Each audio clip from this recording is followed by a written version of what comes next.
বিএনপির চেয়ারপারসন ও 3 বারের সাবেক প্রধানমন্ত্রী বেগম খালেদা জিয়ার দ্রুত সুস্থতা কামনায় এক দোয়া মাহফিল অনুষ্ঠিত হয়।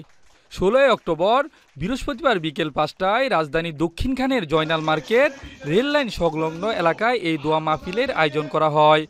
অনুষ্ঠানে প্রধান অতিথি হিসেবে উপস্থিত ছিলেন ঢাকা মহানগর উত্তর বিএনপির যুগ্ম আহ্বায়ক এম কফিল উদ্দিন আহমেদ। এ সময় তিনি বলেন, স্বৈরাচার হাসিনা আমাদের মায়ের মতো নেত্রী বেগম খালেদা জিয়াকে যথাযথ সময়ে চিকিৎসা নিতে দেন নাই।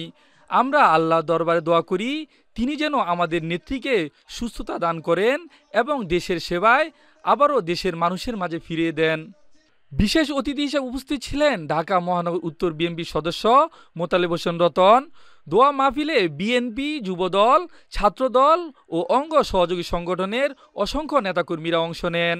আলোচনা শেষে বেগম খালেদা জিয়ার দীর্ঘায়ু ও রোগ মুক্তি কামনায় বিশেষ মুনাজাত করা হয়। Desk report, Ibrahim Hasan.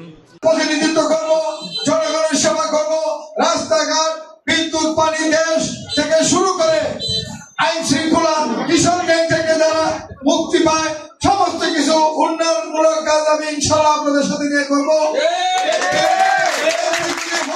তাও করবো, এমপি না হলেও করবো। সারা জীবন থাকতে চাই, জীবনের শেষ দিন পর্যন্ত আপনাদের সাথে থাকতে চাই।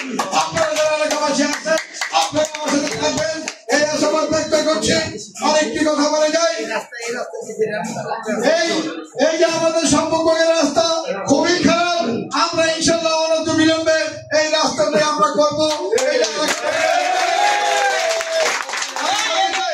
আমার নেতা কর্মী যারা এখানে আছেন, আমি আমাদের রেল মন্ত্রণালয়ের সাথে আমাদের যোগাযোগ হচ্ছে, ঢাকা সিটি কর্পোরেশন উত্তরের সাথে যোগাযোগ হচ্ছে। এই ফায়দাবাদ, জয়নাল মার্কেট, গোলটেক, আজমপুর, দেওয়ান সিটি থেকে শুরু করে এই অঞ্চলের উন্নয়নমূলক কাজ আছে ইনশাআল্লাহ আমরা ইতিমধ্যে শুরু করেছি, আমরা ইনশাআল্লাহ করবো ইনশাআল্লাহ।